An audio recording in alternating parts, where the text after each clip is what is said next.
Aujourd'hui, je vais vous parler d'une belle histoire. Cette histoire, c'est Hérelle et Guillaume, un gentil petit couple cornouaillais qu'il a vécu. Cette histoire leur est arrivée alors qu'ils se baladaient sur la plage de Sainte-Anne-la-Palue, main dans la main, cœur contre cœur, capuche contre capuche. Peut-être pensait-il à la belle nuit d'amour qu'il venait de vivre et qui donnera lieu, sait-on jamais, à la naissance d'une petite Victorine d'ici 9 mois. Victorine qui sortira majeure de sa promo à Harvard et sera la première femme à poser le pied sur Mars. Et peut-être que si elle a plus de chance, elle aura peut-être une meilleure carrière. Elle va découvrir la danse bretonne, le groupe de Plonévé-Porzay à 5 ans. À 15 ans, elle deviendra danseuse stérène, c'est le nom qu'on donne aux danseuses étoiles en breton. Quand elle aura 25 ans, son groupe, non content d'être 10 fois consécutif champion de Bretagne, aura ouvert la voie à la participation des danses populaires aux Jeux Olympiques. À 35 ans, multimédaillée aux championnats du monde de danse bretonne de New York et différents Jeux Olympiques, elle prendra la tête de l'organisation mondiale des Jeux Olympiques. À 45 ans, elle sera élue à 80% présidente de la République sur un programme 100% écolo.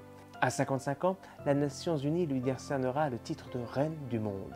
À 65 ans, fort de sa belle carrière, elle reviendra dans sa Cornouaille natale pour s'occuper de son potager et des cours de danse bretonne de la commune jusqu'à la fin de sa vie.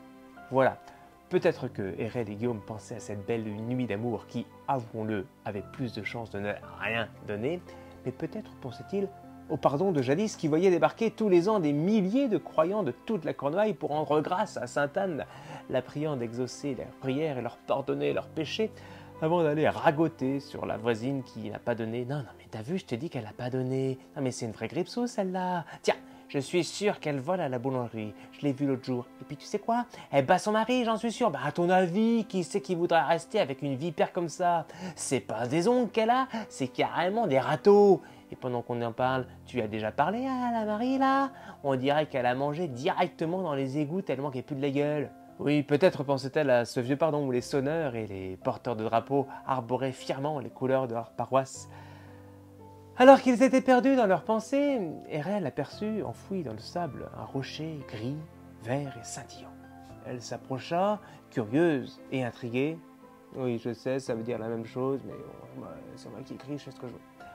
Elle s'approcha donc, curieuse, intriguée et intéressée, et quelle ne fut pas sa surprise de découvrir une bouteille. Oh, pas une bouteille de Père Benoît en plastique achetée 2 € à Lidl par Raymond. Non, une bouteille en verre, recouverte de pousse-pieds et à l'intérieur, une lettre. Ni une ni deux, Hérelle et Guillaume sont montés dans leur Picasso d'occasion de 250 000 km acheté à Raymond, justement, après qu'il ait perdu son permis pour la 4e fois. Et, arrivé à la maison et muni d'un tire-bouchon, ils découvrirent le contenu de la missive. C'était une lettre d'amour, écrite en espagnol.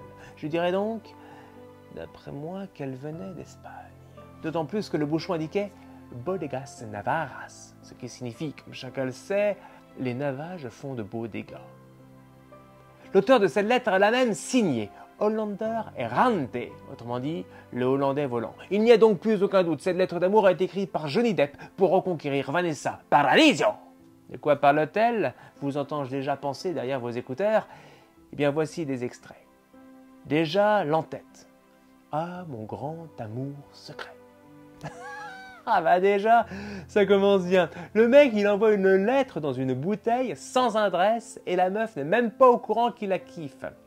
Bon, je sais pas, mais moi je pense qu'il aurait quand même pu faire un faux compte Facebook ou Instagram pour être discret, non? Il s'acharne, mec, tu seras toujours mon grand amour secret. Et gna gna gna gna gna gna. Mais bordel, mec! T'es assez couillu pour faire une lettre, la mettre dans une bouteille, la reboucher de façon à ce qu'elle soit totalement hermétique, que cette bouteille traverse l'Atlantique et qu'elle soit récupérée par un couple qui va faire un enfant qui sera soit cosmonaute, soit reine du monde. Un sombre humoriste de seconde zone va faire carrément une chronique là-dessus, alors que si tu avais simplement glissé cette lettre dans la boîte aux lettres de la meuf, ça se trouve aujourd'hui tu pourrais être l'homme le plus heureux du monde. Une femme que tu aimes et qui t'aime, 2 enfants, Penelope et Javier, un lévrier espagnol, une Seat Alhambra, une petite maison sur les hauteurs de Riron. La vie serait belle, tu serais en train de siroter de la sangria en écoutant du flamenco. Cliché, vous dites? À peine. Dans tous les cas, j'espère que Hérelle et Guillaume vont réussir à trouver ces amoureux et j'espère surtout que ces amoureux, ils ont passé une belle vie et qu'ils ont enfin pu apprendre la gavotte. Allez, Kenavo!